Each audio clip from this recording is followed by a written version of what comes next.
is one of those that, yeah, they clearly didn't have enough rope. But right, Dave, says we're live. Should we do the old check? I noticed you did check last week, Dave, as well. Mate, I always check. It was a bit of a disaster start, I'll be honest with you. So all the headphones, we figured out why it went wrong, but mate, you worked it out. It was good. Right, let's just check. Yeah, we're live, and we're live. Yeah, looks good. Awesome.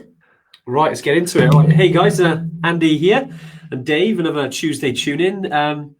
Yeah, you had the privilege of having Dave and only Dave last week. So yeah, I did manage to catch little bits. I don't know if that's quite a privilege, and or a burden. Nah, mate, you did a really good job. But yeah, I hope everyone is having an awesome week. Beautiful weather here in the UK at the moment, especially in South Wales. So yeah, we're trying to make the most of it. I mean, some of us, we go to certain lengths to make the most of the weather. But some of us crash our mountain bikes, don't we, Dave? Yes, yes, we do. Like an idiot. And yeah, it's. How you feeling? I'm all right, mate. I'm all right. I've head's okay, neck's okay, spine's okay. So they're the three main bits. If they're okay, the rest of you's okay, as far as I'm concerned. Even if that's not strictly true, because my knee is knackered. like as I look down now, there's a giant air balloon where my kneecap used to be. So that's. But yeah, but you know what? Like happy, got good spirits. Happy to be still doing the live. From my parents' living room. No, it's slightly different today, mate. Yeah, not from the office, not from home, in the parents now. Yeah, exactly. So it's like I tried to go to my flat, but to get up to my flat, I've got to go up like 2 sets of stairs, and I just didn't have it in me, mate. I just didn't have it in me. So all the creature comforts at home for a week, I think, before I'll go back. Well, I know we always talk about people's Everest being different. So your Everest is literally the stairs at the moment. My Everest is literally the stairs at the moment. Yeah, I mean my knee is the size of Everest at the minute, but yeah. So yeah, my Everest is yeah. Good, well, look, okay. Good to see loads of people join in as always. Got some great numbers. Hey James, Heather, Brian, Mark, Jim, Shona. Evertrek's on here. Great stuff. Sital, Steve, Amanda, Shona, Scott, Mark, Mick, Haley, Lee. Lovely message from you, Lee. I did say you sent to Dave. And Dave, I don't want to steal your thunder with this, but you had some lovely messages. Yeah, it was amazing. It's weird. Totally, completely didn't expect. I mean, it's just I don't know, overwhelming. It made the difference. I tell you that it made the difference. It's strange, like I say into it, like people around, like I've been injured before. I've been injured loads, man. You ride bikes and you go to the mountains, you're gonna hurt yourself, and it's never really affected like my mental state before. I've just been okay. So now I have a bad leg. Okay, now I've hit my head. It's fine. Yeah. But this one, really, really knocked me for six, to be honest with you. And like Saturday night when I finally got back from the hospital, I was like lying in bed and I was like really, really low. And then I don't know, I just checked my phone and already it was just flowing in. Sunday morning I checked, and so honestly, each and every single one of you that's ever sent me a message, I think I owe about 400 beers now. So my beer tab has gone up, but honestly, it really, really, really made the difference. It honestly, it changed my mental state from poor me to right, let's have it. And it was like amazing. No, Dave, obviously a very difficult situation, but I know we're speaking to you probably early Sunday morning to kind of the last couple of days. I mean, I know it must be hard. I know there's a lot of people on here who've been through similar challenges. When I sent the email out Monday morning, we had so many people sharing their kind of experiences of going through maybe similar things with the legs, with injuries, coming back. And, we always like to, sometimes the topics that we create for these tune-ins, sometimes we plan ahead. Sometimes they're just right. We're going to talk about this today, and sometimes they fall into our lap, Dave, or fall off your bike. Yes.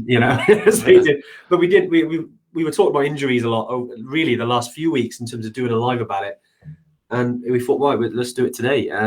Because it is part and parcel of adventure travel, of doing stuff, of being active. You're going to get injuries, these kind of things, and we always do get questions around. What's the aftermath of that? How do you recover? What training would you kind of do? do people kind of get something and pick a target and aim for that? And we thought, it's a good shout, Dave, and you come up with some really good questions, because I suppose that now you asked yourself, right? Yeah, yeah. You know? So I mean, I've talked loads. We've talked on here about sort of rehab, and I've had loads of emails from customers that have had sort of knee injuries and back Yeah, injuries and stuff like that. And I've always talked about it, anecdotally, really. Like I've yeah, learned information from others, but this is probably the first injury that I've had. I mean, I've knocked myself out on the bike. I've ended up with stitches.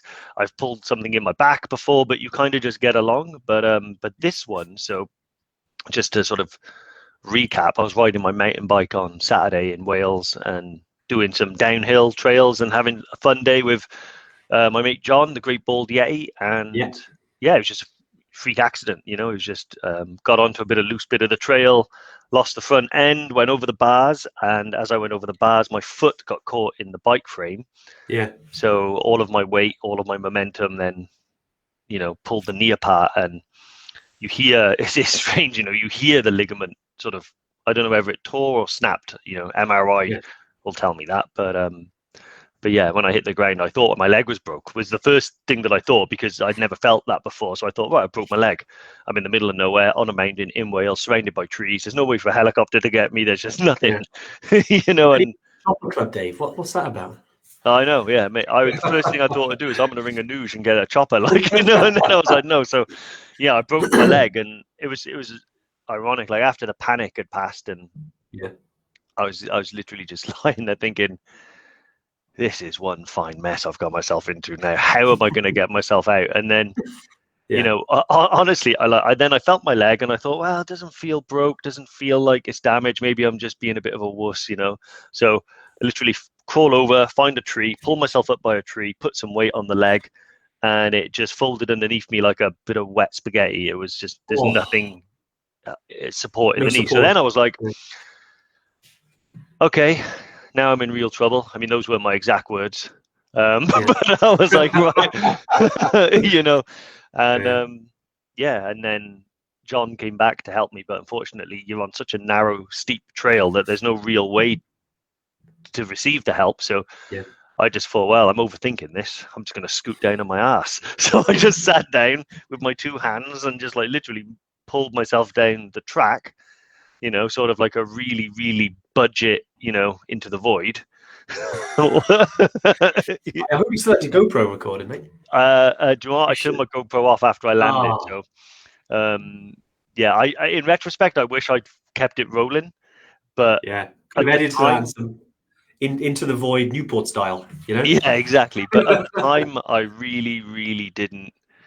I wasn't in the mood, to capture all of this. I don't know why. I wish I did, but at the time, I'll be honest, it was a bit of fear as well. Like I was a bit terrified, and I was thinking, like, I don't know if I'm going to be able to get down. Like, what am I going to do? Spend like it's going to take me 2 days.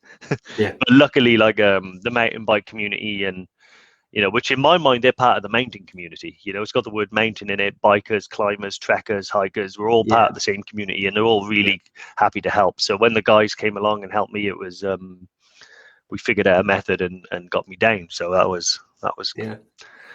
Well, that mate, was we it. got you back. We got you back on the live. I was thinking, will he make the live? Will he? We'd take it in turns. But mate, well done for joining us. I know, obviously, you got some painkillers, and you managed to join us, mate. Yeah, they don't go far from. They don't. Get those tranquilizers. They were in harm's reach. Yeah, like honestly, like give me an epidural. But honestly, it was it was one of those. I remember like I text you and you called me literally when I was in the hospital, and I was like really down. And I remember saying to you, "I'm just so gutted about this," and then your words were, I think they were even like, "Dave, I don't know if you want to hear it, but stay positive. It will make a difference." And I actually did need to hear it. And because the world is over when you do something like this. You can't walk. All the trips that I planned, we were Aconcagua. It's all, in my mind, it was all gone. But actually, it was strange. Like just really, really honestly, the Evertrekkers pulled me out of that funk. That's the Yetis, you guys, everybody, like just everyone. It was like it's strange when I think it's the difference between trying to run a marathon on your own and trying to run a marathon when the streets are full of everyone supporting you. Nice. Both is equally as hard, but one of them gives you a real boost and changes your mood and your mindset. And yeah, I feel great. Yeah. Yeah, and I've Very also good one. noticed that Evertrek have noticed that, yes, this is my slacks. Okay, I'm in my pajamas pretty much. Getting Well, downstairs takes me 20 minutes, so the at best least I it's can do. not at least it's not a nurse outfit, which I know Bri was very happy to Brian's a legend, yeah. Photoshop my head onto a nurse outfit. Yeah, you could have asked. I would have provided you with a picture, Bri, to use maybe next time. But yeah, Nurse Andy has tried to take care of Dave. I mean, I took you. I got your laptop to you, Dave. You did get my laptop to me, mate. Yeah, thank you very much. You got my laptop to me. You just need one Yeah, of those bells now. That's what I'm sure yeah. your parents will be happy with that. Or walkie-talkies. Walkie talkies. That's Yeah, brilliant. I think they were. Satellite phone. Yeah, my parents were really super enthusiastic about me moving back in. It must be said. No, but Dave, obviously there's, when we always think about Tuesday tune-ins and trying to find some value for everyone, there's a lot of learns, I think, that we can all take from these kind of things. And, when bad things do happen, how you bounce back to kind of get on the road you were already on, or even maybe a different road to the same challenge or different route to it. And that's what we wanted to kind of talk about, because, I didn't realize that there's a lot of Evertrekkers, more than I probably thought, who have had injuries. Some of you guys, some of the stories, I think one was from Tracy, who had the pleasure of coming on training weekend with us back about 3 years ago now. Yeah. And I didn't realize at the time that she had got run over by a motorbike. And then she couldn't really kind of walk. And it was, she was doing a marathon. Sorry, I'm trying to remember the story now. But I think it was, she couldn't run, but she could walk. So she wanted to prove that she could do that by getting to Everest Base Camp. So she booked and went to Everest Base Camp and proved that she could do that, which I found like massively inspiring. And I love stories like that. People have got hit by a motorbike, and yet they want to get something in to work towards that'll almost drag them along, that'll motivate them to kind of get up and, okay, right, I'm not going to mope around and complain about this. I'm actually going to do something, and I'm going to work my butt off to get to where I want to be. And I really like that. From up here, I know you can't necessarily just repair the body through your mind, but I tell you what, just by thinking maybe a little bit more positively and having these things in place, and having that outlook of, okay, I'm going to look forward to that, I'm going to work towards that, it can make all the difference. And Dave, and I know you're naturally that way anyway, and there's no doubt, mate, you'll be on the mountains in no time. Yeah, well, I thought I was, it actually took me by surprise, Saturday, how down about it I was, and how low and sort of, just really downhearted about it. And the world was over, Saturday. I was genuinely really upset about it on Saturday. But now it's Tuesday, a few days forward, and I feel completely different. And part of that is that I did have my mindset changed by, people like yourself, people like all the Evertrekkers that have messaged me. I had a message last night from Victoria. Really nice, just out the blue. I've never met her before. And she was telling me a story about she was injured and was told that she'd never be able to train again. She was a martial artist. Okay. And, was told that, her black belt would be something she was never going to achieve, but actually she persevered and kept it in her mind and didn't take no for an answer. And now I think she's like 3 or 4th Dan or something like that, so awesome. And there's little stories like that just keep me going. And I remember the first thing that I think you said to me was, me and Andy had previously discussed about the possibility of doing Toupcal at the end of the year. And I remember Andy going, right then, Dave, Toupcal by November. And I was like, yeah, all right. Yeah, all right. Let's give you a goal. Let's give you a target. Yeah. And honestly, like, it's all I'm thinking about. It's all I'm thinking about. I'm obsessed with the idea, like, of Toupcal, Penavan, of riding my bike again, and it's like, not to be too dramatic, I know I'm going to repair, but right now I can't do any of those things. I can't even walk. I'm not the bionic man over here with my male crutches, but that's my plan, is I'm going to have a goal, something to work towards, a reason to kind of push forward through the pain of rehabilitation and stuff like that. And it's also great to hear from people that have been through this type of thing as well, because for once I'm not necessarily the one giving all the information, I'm receiving it, but what I really do hope is that maybe, if someone's actually injured now and hears that, there's someone else going through it like right now, or if someone listens back on this and their knee is destroyed and they feel like Kilimanjaro or Everest Base Camp is off the cards, that it absolutely isn't, and I'm not going to accept no for an answer. Yeah. 100%. Well, Dave, I mean, we've had, just, I know Lauren's sort of managing the comments and on the phones, as we like to say. She's got a couple of, not necessarily questions, but kind of statements. Tara, no questions, but just wanted to wish you, Dave, and hope for speedy recovery. Sending out good vibes. I think it was a guy called Brett. I think a guy called, anyone called Brett. I don't want to say because I'll probably get it wrong. Hey, Dave, had a quad tendon repair surgery January 2020. Rehab was tough. I was running again in July. Wishing you a speedy recovery. Yes, Brett.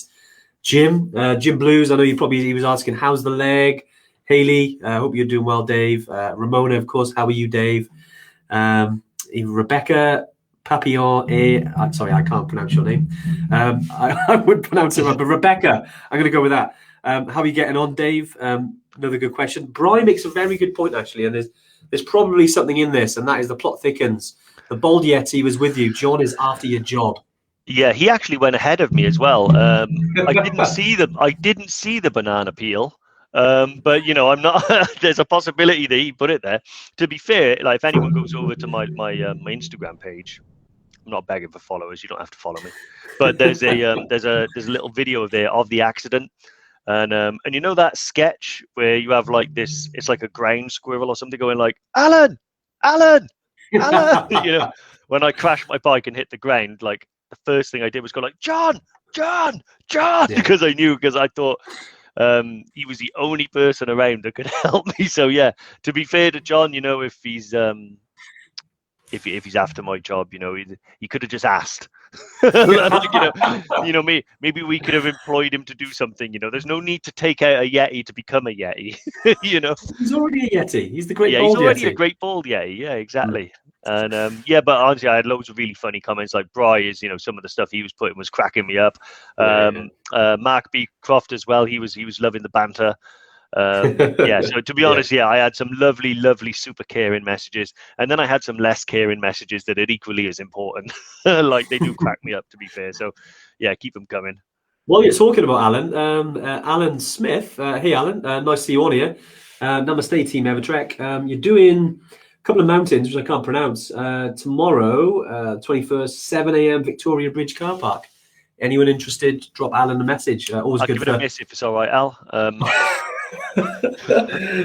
Yeah, Dave, you're not allowed. Yeah. But yeah, anyone else? Because one thing I've seen over the last couple of weeks, which has been fantastic, by the way, is lots of Evertrekkers getting together, and because now restrictions are lifted, and they're getting out there and doing some training, doing some hiking, and I love that. Obviously, I know when we start doing the training weekends in August, which is the first one we're doing. Obviously, I can't wait to see the guys that are booked in. I know we got quite a lot of people on the September one already now, but outside of that, it's great to see the community getting together and going out. And apparently, according to the one from last week, I heard it was pretty much a Tuesday tune-in on a trek. So by all the questions and kit and all those things were discussed, and that's mate. That's great. You leave me on my own on a Tuesday tune-in, mate, and I'm only going to choose one topic. But that's actually one of my first goals. I'm going to be on the training weekend no matter what, even if I'm just back at the accommodation with cold beverages for your return. But my goal is, I'm going to be hiking that in August. Maybe I'll teach everyone mountain pace and hang around at the back. And we'll see. I hope by then, see what the MRI says, and then go from there. I think it's the best. But Tubecal is it's a good target to go for. And Dave, no doubt you'll be on there, mate. You'll be flying up for no time. But right, I mean the question we talked then, Dave, about today is how do you physically and mentally recover from a serious injury? It is a big question. Yeah. And I know we haven't got all the answers, because we're going through it, but where should we start with that? I mean, obviously the physical side is obvious, but the mental side is probably the most challenging, right? It was the most challenging, because your physical Hey, side will Matt. get better. Yeah, your physical side will get better without you really having to do anything. You just, it's an A to B to C. It may be physically painful and it may be tiresome, but it's a certainty. I think the mental side of it, like potentially, you've had some hopes and dreams in play for a long time, and something like this happens, and then they seem to fall by the wayside. That can be very difficult to recover from, and for some, maybe impossible. But I don't believe it is impossible. And I think one also informs the other as well. So I think, treating my physical recovery like a challenge is kind of helping as well. So I have that mindset that now the physical recovery for the knee, to get the knee, functional again and get it stronger than it was before. That's a goal now. That's a goal like reaching base camp was. That was a goal like getting to Kili was. That's a goal like anything I've ever decided to take on. That's a challenge now. Yeah. So, the idea now is to, I got to have the MRI. Okay. So that's a little bit of progress towards it. After the MRI, hopefully I won't need an op, but if I do, fine. That's the next one. And then it's what have I got to do after the op? And it's step by step by step. But all the while in my mind, I'm treating it like, like something I'm going to achieve. Yeah. And then further on from that, it's like, well, then what am I going to achieve? Well, actually now, Summit in Tupcal, even like, doing a day on the training weekend, or like, going on a bike ride again. These are all things that I'm sort of now striving towards, like more actively than I was before. I perhaps took for granted that I could just catch a plane and climb a mountain, or catch a plane and go here or there. Now I don't even know if I could make it up the steps to the plane. so it's that's what it is. I think the mental side of it is key. And what really brought that home is how I felt the difference between sort of Saturday night and kind of Sunday, Monday. It was almost a complete 180. Like Saturday was all doom and gloom, and I was like, right, it's over. Not that it's over forever, but everything that I had planned this year, post COVID, everything that we had planned, to do with the awesome trips and training weekends and seeing people and riding my bike, all of that stuff is now gone. And then I had to reprogram my mind a little bit, and that's where the positivity helps, and be like, well, it's not gone. This is a setback. It's not the end of the road. Exactly. It's just the start of a new road, Dave. You just have to, it's just a different route to the same goal. Exactly. Yeah. And you forget about all the stuff that I've read and all the stuff that I've regurgitated about all the amazing feats that have been completed by people, like that Into the Void. I can't, his name escapes me now, but it'll come back. He's Simon the one. Lowe, is it? No, he was Comrade Anker's friend. Oh yeah. No, sorry, that was Jeff Lowe, wasn't it? It'll come back to me. The Evertrekkers will know. And I was, I had to crawl half a mile down a trail. Nothing compared to what he had to do.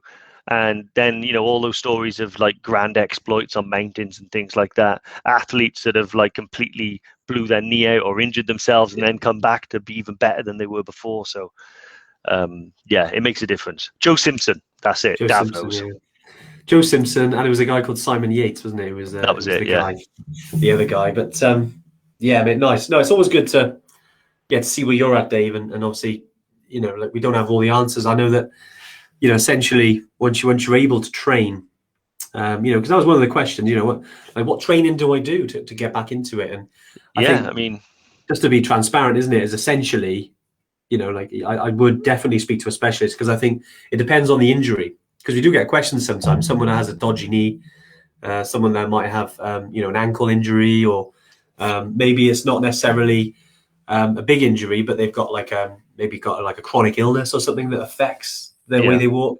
And I think sometimes it's hard to kind of say, okay, do this, because it's not a one shoe fits all thing, really. It's we do say, okay, definitely speak to experts when it comes to that. Start with, it might be the people that know you best, if that's your GP, or maybe if you've got like a personal trainer or someone that knows you and knows your body like you, and then can build a plan and say, okay, right, let's work on this 12 to 18 week program, starting nice and easy and building up to an actual when you're going to go for it. And don't forget, we've got the guys at the Altitude Center as well, which we like to reach out to. I mean, they do take the scientific approach, but they're also personal trainers as well regarding the fitness side of it, so they do know their stuff with that. Obviously, they're all about altitude, so it's our bag. So don't forget to kind of reach out to those guys, and if you booked on a trip with us, you can just fill in that form in your members area, and one of those guys can reach out to you.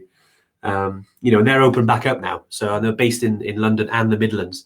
So definitely give them a shout as well if you're kind of working on any sort of training specific for that. Yeah, exactly. And I think pursue the recovery of your sort of injury like ferociously, and don't accept no for an answer. I mean, I have to be honest, everyone that I've seen so far who's in the medical world that has been absolutely fantastic. But I am open to pursuing like every avenue for recovery. I'm not willing to sort of wait months and months to kind of see how things go. I mean, I've been doing so much research on knee injuries. I feel like since Saturday now, I've learned more about knee injuries than I have in the previous like 38 years of my life. So there are lots of different options out there. The NHS is fantastic, and really they really saved my bacon on Saturday when I arrived there. It was great, but you might have to wait a long time for an MRI. There are companies out there that you can go and book an MRI with, and between 300 and 500, I reckon, probably for a private MRI. So definitely not cheap, but definitely worth it if it just feeds you along. And that's kind of my thoughts now. It's like I'm not rushing my recovery. But that doesn't mean that I don't want to recover as quickly as I can. So if a doctor or a consultant tells me to get from point A to point B is going to take 6 weeks, then it's going to take 6 weeks, but if there's a way that I can do it in 4 weeks, then I'll do it in 4 weeks. But I mean, there's a couple of stories here just reading, and thanks for your comments, guys. And any questions, don't forget to drop them in. And I know we're talking about injuries and things, but if there's anything else, I know, Jerome, will come to your question now. You've asked about wearing in boots and things like that. But some great little stories here. I know Mick, I know your good lady was ill a while back, and I know you kind of built up the challenges, didn't you? And it was a physical goal. I'm just after her treatments, just reading it. You did Pen and Van, Snowdon, and the zip line in Snowdon. I haven't done that yet. It looks awesome, by the way. And very inspirational. Carry that on and keep hydrated, Mick. But I know you've all got kind of a lot of your own personal journeys. Thanks for sharing as well, because we always like to be transparent and open, and if you can share those stories with us, like we can learn from you guys as well as the other way around. So thanks for sharing those with us, guys. We really value it. But Dave, should we answer some more questions? I do have the one around how long would you break? It's typical you use the word break in this. How long to break in a new pair of boots? If that's Jerome. Jerome, how's it going? It depends on the boots, to be honest. It really, really does. So it really does depend on what they're made of as well. But I would say it depends more on the boot, because the Maindel boot hands, obviously, they're a leather boot. They're a leather boot, which history would tell you they need some serious wearing in before you'll take them on a trip. But actually, they required no wearing in. I think, Andy, you had the same experience. You put them on and they were comfy from the get-go. There was no blisters, no rubbing, perfectly fine and comfortable. Then I had a pair of the La Sportivas, that were like a synthetic material. They were Gore-Tex boots, but the synthetic stuff, and they required a remarkable amount. I haven't worn them in. I wore them on the Glencoe Challenge. Wore them in on the challenge. I wore because I got a bit complacent because I had a few pairs of boots in a row that didn't really require much wearing in. So I was like, I'll be fine. I'll wear them on the Glencoe Challenge, 26 miles. That'll be a great way to wear them in, and it wore my feet out.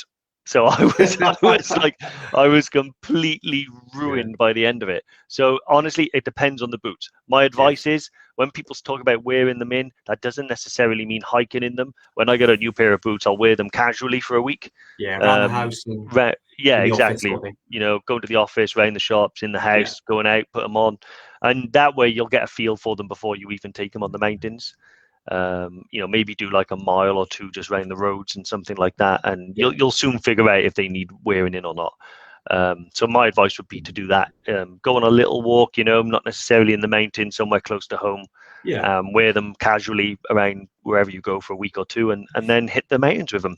If you're really that worried about them, just bring a pair of like lighter ones, or even like trainers in your rucksack, because although I don't recommend using trainers for hiking, I would have threw my La Sportivas away and worn those trainers if I had thought to bring some. They're really good boots, to be fair. They're really, really, really good boots. But as I've figured out, La Sportivas are actually quite narrow as well. So yeah, they don't tend to suit me. Yeah, nice. Jerome said 5 days should be enough. Yeah, essentially, these days I think a lot of boots don't necessarily need walking in. That being said, we always advise, before going on an Everest Base Camp trek or anything, well, get out and trial them. I was speaking to Doug, who I believe's on the live.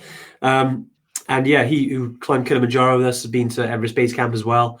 And he had a new pair of winter boots. And I think the first day or two he tried them, it caused some rubbing, a bit of blisters. Now he's kind of loves them, uses them.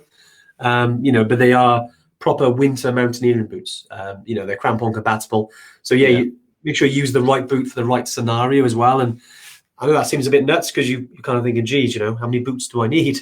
If you're Dave, you've probably got a few. But essentially, you want to. There's some all-rounders out there that are good in the mountains when it's dry, mountains when it's wet, and when there's snow. But if you're into your specialist gear, you're going to get those that are harder, that might need more wearing in, especially if you're going above 6,000 meters, because they are. If you're not used to hard boots and rigid boots, because crampon boots and mountaineering boots are rigid, then that does surprise some people. So yeah, wear those around the house for sure. And if you can, if you got the chance, try and use them on the mountains if you can for a little bit. But things like Maynard Boutons, we got like North Face boots that I use the Hedgehog GTX first 3 or 4 times to base camp. You've got Scarpa, excuse me. Most of them, they don't really need, they're that good. They don't need wearing in with the right insole. So do that. But Jerome, 5 days for you, mate. That's fine. What's the next question, Dave? Having a quick look. I mean, there's lots of really nice comments coming in, about people's experiences and stuff like that. Stephen White there saying about his stroke and his recovery, so that's amazing. Yeah, I love that. Just having a quick look. So, sorry, Dave. Always remember there is always light at the end of the tunnel. Unfortunately, some tunnels are longer than others. Wise words, Stephen. I love that. Exactly. Hayley Lou Brimble, poles, do they help prevent injury or likely to cause them? Have found them helpful for balance going downhill as my ankles give away that easily. Poles won't cause an injury. I mean, if you fall and flay them around, they might cause injury to someone around you. Get one in the eye. But no, poles definitely prevent injury. They definitely help look after your knees. I'll probably be a hardcore pole user for a while now. No, so going uphill, what they actually do is you tend to put them out in front of you and you get your arms involved and you sort of sync with your leg motion. So what happens is that your arms are actually using some of their power to propel you up the hill, which takes some of the pressure off the legs. The real key point is going downhill. So you tend to extend them a bit longer, put them out in front of you and use your arms again and the poles to support some of your weight. That way it takes, I'm not sure what it is it 20% off each knee or something like that? 35%. It's quite high. It's it's a hell of a difference over 12 days of walking, say. Exactly. Especially if you're struggling with an injury, a past injury, or you have maybe knees that have had they're just grinding. Having support like trekking poles, I think Dave, you're definitely going to find them useful. 100%. Going to be very valuable. Yeah, I mean, I use them already, but perhaps it's not everywhere I go. So they're always in my rucksack, no matter what. I tend to use them going downhill more than uphill, because I don't really have too much trouble going uphill. But downhill, my knee, my right knee. I used to consider my knees, I said a left or right, it was good and bad. But now I'm going to have to go back to left and right again because they're both bad. Going downhill, it does take a lot of the pressure off your knees. And will provide you with stability as well. So, it's like, you'll have pretty much, when you're stood still, 4 points of contact with the ground. When you're walking, at least 3 instead of 2. So, it makes a massive difference. Yeah, nice. Lucy Bagley's on the live as well. Lucy, nice to see you on the live. One of our historic ever trekkers. Yeah, nice to see you. She's asking about the Hoka One. Dave, I know I've used them. I know you've used them, Dave. Yeah, Yeah, just struggling to find someone that stocks them. I ordered them from the Hoka One website. Or direct. Yeah, direct. Yeah, so I just went on their website, bought them direct. They get Yeah. posted from Amsterdam. Okay. So there might be a little bit of a delay now because of the posting things with Brexit. Yeah. I know I've had a couple of delays, but other than that, no, they were really good. They arrived within a week, and I got them direct from there. If they're out of stock there, I'd probably be inclined to send them an email or use a store locator or something like that. Yeah. Otherwise, good old eBay. Yeah, You I know. know they are really good boots, and they're always bringing out different things, and they're very colourful. Yeah, if you wear them, Lucy, you're definitely gonna one of the most colourful people on the mountain. But that's fine. We like a Yeah. bit of colour. We can spot you from afar. But yeah, hopefully you find some. Let us know if you do find anywhere that is a reliable stockist, and we'll we can share it to the rest of the group. That'd be brilliant. Yeah. Yeah, try them direct. I know you mentioned about UK stores. I think when I bought a pair of Hoka One, they were. I found some on Amazon but wasn't really Amazon. It was someone in Europe. I can't remember, but I paid a little bit more for mine. But yeah, it's because they are quite popular. I think supply has gone down a little bit. The demand's increased, so it's always tough. Yeah. Hopefully, there's like some new stock coming in because they're getting ever popular. And I hope you can find some. Yeah. If not, there's others out there. There's other, if you want to, the Maynard Boutons. If you're playing Yeti Bingo, there's another one ticked off. Yeah. We do say that on every live. Yeah, but let us know you get on, Luce, and great to see you booked in, mate. I know you're coming with us to Killy. Awesome. Yeah, you'll love it. I mean, the Hoka Ones are really good as well. I think Rasheen, who went to, I recommended them to her because we did Ben Nevis together, and she used a B2 boot for Ben Nevis that just chewed her feet to smithereens. Yeah. And then I reckon she wanted something completely the opposite, so I recommended those for her. I think she said they were good. The fit was not 100%, but the cushioning was worth it. They're really popular with fell runners. Stuff like that because you can literally walk over a stone and it just gets absorbed by the sole, which is about this thick. So yeah, they are really good. You do look a bit odd because they are like moon boots. They do add about that much onto your height. It's quite interesting for me. But you do feel like you're walking on air. They are amazing. So yeah, check them out. But go direct. I've only ever gone direct because they're if you have to send stuff back, it's always easier to send them back to the maker. Nice, Dave. Nice. Jerome asked another question a bit earlier. I know someone put a couple of comments, but Yetis, who decides on mandatory helicopter evac? So, yeah, I presume, Jerome, so if someone is at that stage where they need to get out there, it's always the guide, because they're highly trained, very experienced when it comes to high altitude. They'll know whether you need to get out there or not. They'll never, I say force is the wrong word, but, like I've been with someone who, it's very, very rare occasion you have to get evacuated. But if you do, I remember, we had to have a conversation with someone who didn't want to go down. And it was a challenge one. There was a few tears, because it is hard. You imagine you've gone all that way and it was very difficult. She was having symptoms. Some of them she hadn't told us for days. And it was, it was kind of, it reached that scenario we needed to get her down to the hospital. But as I said to her, life is more important than getting to these places sometimes, and they're not going anywhere. You can come back again, and if you've got to kind of have that gauge, and if you have reached that point, then the guide will make the decision. Yeah. Because everyone will say no, I want to go on, and we know what it's like. Like we're never, we're all adults. We all talk about things that are happening, how you're feeling. We'll look at your your heart rate, your oxygen levels, there'll be other stuff, how are you eating, how are you keeping hydrated, how's your head, what's your energy levels looking like, there's guys will look out for things and almost notice things even without telling them, and they'll always come up to you and see how you're feeling. You can maybe go on to Diamox, there's other ways, but the real last resort then the guide will be getting you out of there. But like just to be transparent, like it's even though the guide makes the decision, they'll always have conversations with you, leading up to it, and it's never just a out of the blue situation. Yeah. It's, you know, there'll be days if you reach that position, you would have been feeling that way for days, and that's why we rarely have it, because the guides will spot it before things happen. Yeah. You know, you're going to get headaches. You're going to feel maybe a bit ill. Altitude does these things to you sometimes, and sometimes they can be controlled. It's obviously the when you can't control them, and you've gone over the edge a little bit, that we want to get you out of there. But I suppose the point I'm getting at is that the guys are really experienced. They very rarely let you get to that stage. Yeah, Because exactly. it means then they haven't been checking you the couple of days before, which they always do. You know, but obviously sometimes it happens, and you're like, right, okay, right, guys, I've had enough now. I've tried my hardest, but I'm going, you know, I'm turning around. And you know what? That's never want to force people on. You know, there's been a lot of negative media a couple of years ago where, you know, there were companies out there, fortunately not our guys, because, you know, they know we won't stand for it. But essentially there were people rushing people up the mountains to get evacuated, who would then get kickbacks. And luckily that's been like nipped in the bud now across the industry.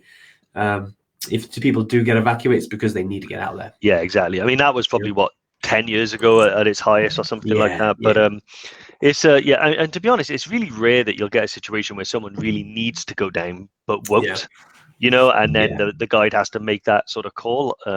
Most people, when they're in a condition where they need to be evacuated, like it's mandatory, they want to go down.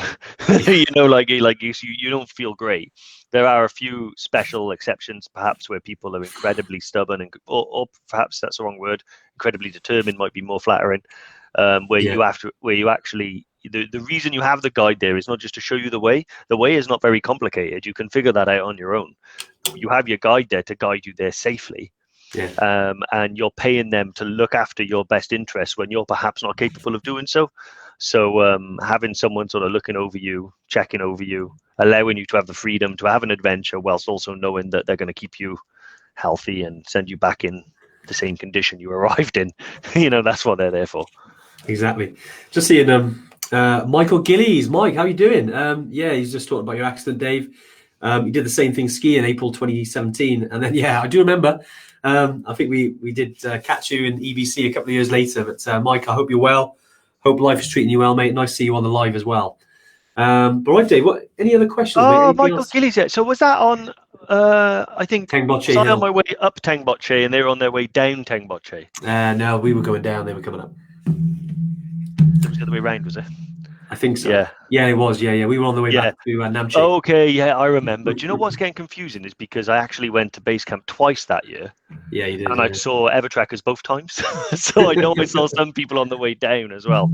But I remember. Yeah, well, that's the one thing, you know, like, you know, amazing that you did that. I heard it's common with skiers and mountain bikers. Anytime there's a risk of torquing the knee too far, which is what happened to me. But I think it's amazing that you still did it, and it goes to show, like, at least for me, having a goal that sort of drives the recovery is, you know, it's far more satisfying every time you reach a milestone, every time you're able to do something that you weren't after the injury, knowing that you're actually going to be able to achieve something afterwards. I mean, I think you're more likely to shed a tear on the summit actually if you've you know, come back from adversity and worked your way back, and you know, you've gone through hell and high water to kind of get to the top, and then when you get there, I imagine it was an immense release. But awesome. I think and it reminds me of what you said there about when you go through challenges.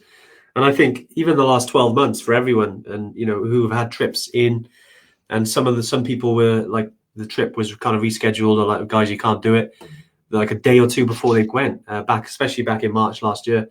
And I think I know we're talking about injuries today, but just that, and when that gets taken away from you, and then when you eventually do get there, I think what Dave said there has more of an impact when you actually achieve it. Exactly. You know, and I definitely share those sentiments, Dave. You know, like, we can't wait to get back. Like you guys, you know, can't wait. Certainly in Nepal in the autumn. We can't wait. And we did have a bit of news actually whilst we're talking about Nepal. We were chatting to Anuj back end, I think it might be midway through last week, and they had some good news in terms of the vaccinations in Nepal. And you know, I totally Well, I wanted to share it last week, but obviously I wasn't doing too well last week after my COVID jab. But yeah, with basically all the guides and the staff and the ground staff will all be vaccinated by September, which was like really good news for us to hear.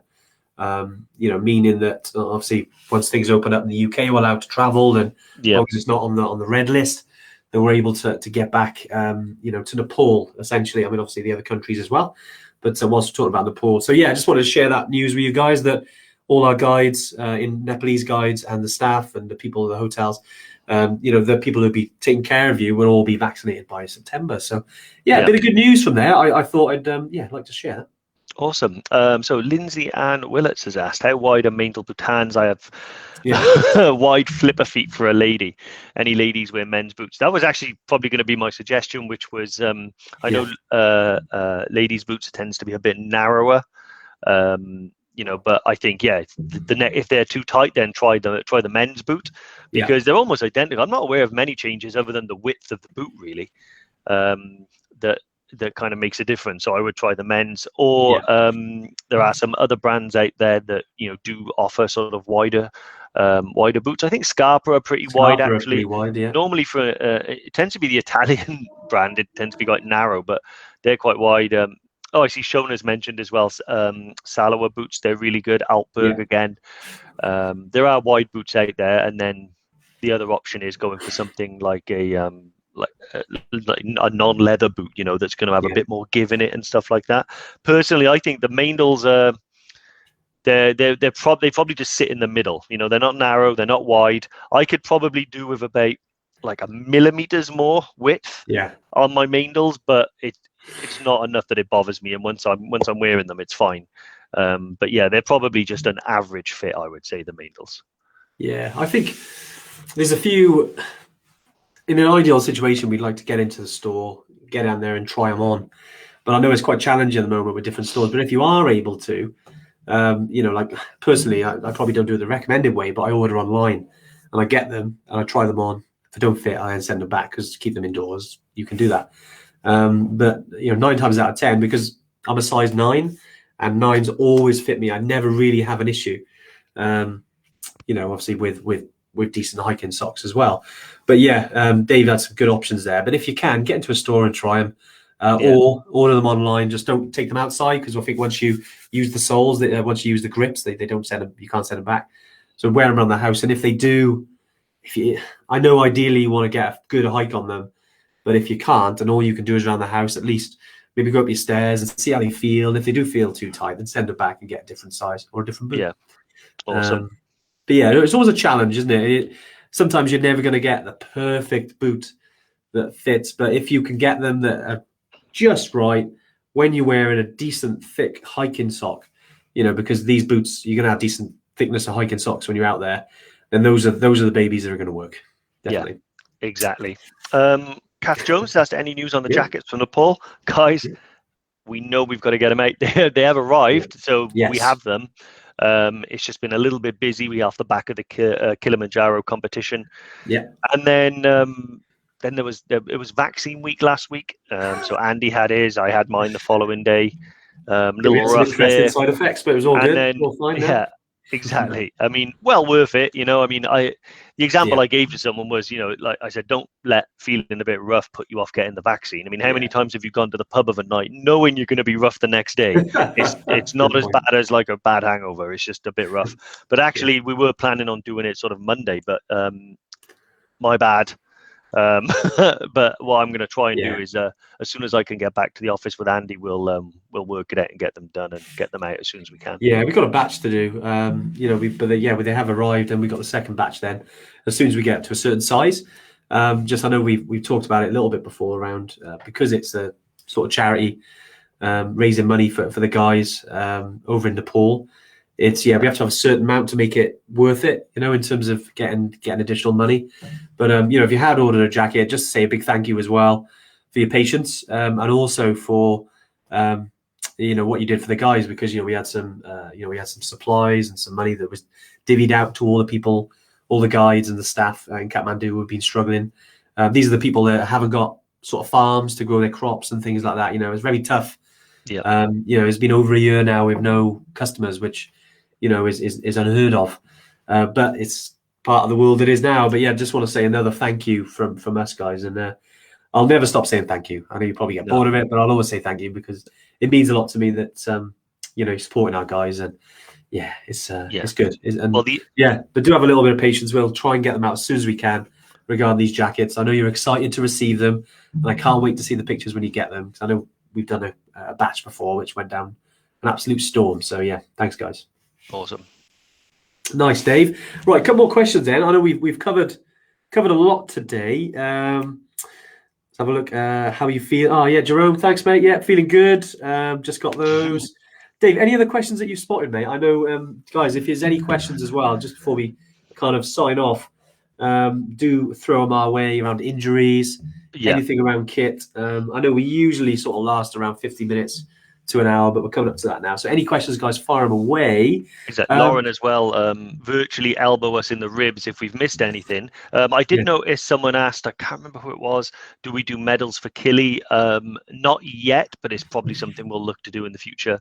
The nature of the way that we build these trips is that the more popular they get, the more we're able to kind of offer for people. Killy's massively popular, but COVID has obviously meant that, we're sort of we've had to hang fire, but we want to, we've got this sort of ideal of what our trips look like, and EBC is certainly there, and all of our trips will ultimately reach the same standard and get the same goodies as well. Nice. It's always I think Lucy, okay. No, we're always when it comes to our trips, we're always looking to add value, and even if that's when you book in and it wasn't kind of there, like we've launched the app, which is kind of an exciting thing for us. We were working on that for a while, and I hope I know probably about 95% of people now have, up to the end of 2022, have had their access to the app. We've been moving forward over the following weeks, next couple of weeks, with 2023, 24. So the access will be coming out for that, and same with the medals. We're hoping to do medals for all the trips eventually, but again, these things sort of take time, and as trips get more popular, it's a lot easier for us to do it. But yeah, it's always a little bit of a Brucey bonus, but thanks for bearing with us for that, guys. It's been awesome. Dave, actually, one thing we did forget is a nice new trip that we were talking about a little bit earlier. Do you want to go through that? Valid point, yeah. So we're always working on these new trips. It's always kind of scary when we talk about a new trip, because I know now 50 people are going to email about do this. We are working on all of them, but Patagonia, which is very exciting. So one of the trips that me and Andy have been really super excited about, and we've been working on behind the scenes, and is now ready, is the Patagonia Icefields trek, which is a remarkable trek because it's a slightly different flavor than what we normally do. So normally our trips are focused on the challenge being the high altitude achievement, but actually the altitude in the Patagonia trek is not the extreme part of it. It's the third largest ice fields after the North and South Poles. So really the only way to get a visual is think of sort of the North and South Pole, that sort of ice shelf, vast openness. And it's going to be a type of trip where you start in Patagonia, you go to some glacier. There's a little moment where you cross into Chile as well. But the real exciting part is is sort of the expedition style trip on the ice fields. So that means that you'll be carrying your own kit and man-hauling a section of the group's kit as well. So everyone's going to be man-hauling their kit. Everyone's going to be responsible for chipping in with the camp building and collapsing. It's really going to give a good flavor of what it perhaps is like to do an expedition like that. So yeah, that's going to be awesome. I mean, there's so many more amazing things about this trip as well, but that as a snapshot as well. It is different in kind of a way, because it's not extreme altitude, but it's extreme in terms of where you're at. The conditions, the weather. In terms of when we're doing these, I think we go from sort of November due to the end of January is kind of I say peak season, but it's where they basically, there's a lot of snow bridges, so you can cross over the glaciers, which is quite cool. Then as you kind of get closer, so you get sort of February and March, those snow bridges tend to go away, but it's quite, so it's the warmest part, but you've got to obviously get around those glaciers. Yeah, it's pretty epic, and we wanted to do this one for a while. Be working with our team over in South America, getting this one. Yeah, and Diane, whoa, Diane always books onto every single one of our new trips. But yeah, definitely have a look at the guide, guys. If it's for you, it is a little bit different. It is hard. It is challenging. We always say that. I mean, when I was thinking about sort of what experience you need, what sort of level of fitness, we hate to say no to everyone, but what I would say is, if you've been on a trip or you're into multi-day trekking, maybe you've done a trip with us already, or you'll do a trip before you get to this. Highly valuable, because you're going to be tested and you will be challenged and it will be difficult weather. But that's what we're here. If you want to go to Disneyland, you go to Disneyland. Shauna's downloaded the guide already. I just had a notification saying Shauna Baird's downloaded the Patagonia guide. So yeah, nice. Just a second handy stuff. Yeah, it is like slightly different, So in terms of the physicality of the trip, being able to transport the gear and stuff like that, I think having some prior experience is going to be valuable. But this is one of those that I'm super excited about. Exploring more of South America. I mean. Well, we were Machu Picchu, Chimborazo, and Cotopaxi, Aconcagua, Patagonia.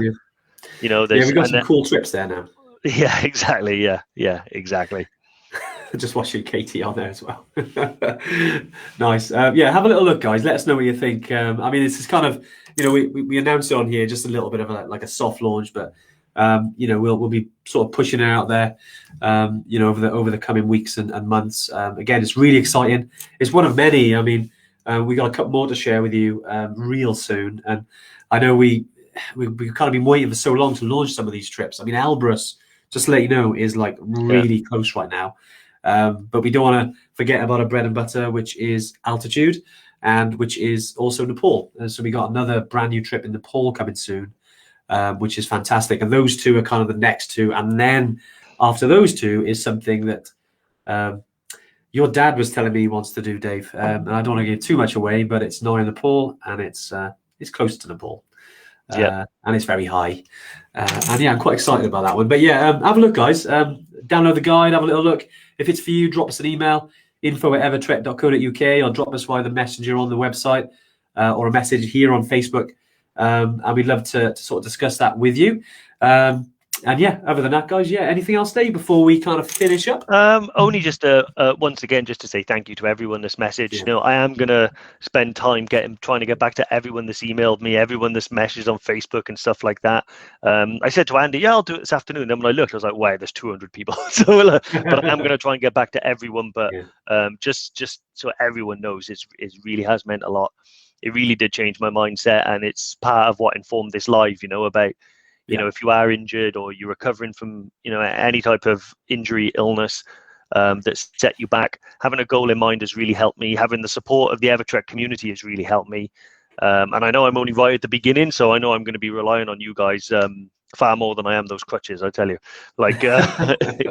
So again, thank you so much. Yeah, cheers, guys. All right, well, we'll leave you all there and have a wonderful week. I know we've got some good weather in the UK, definitely in Australia, I'm sure, Leah. Great to see you all as always, and we will catch you next Tuesday. Excellent. Take care, guys. Bye. Look after those knees.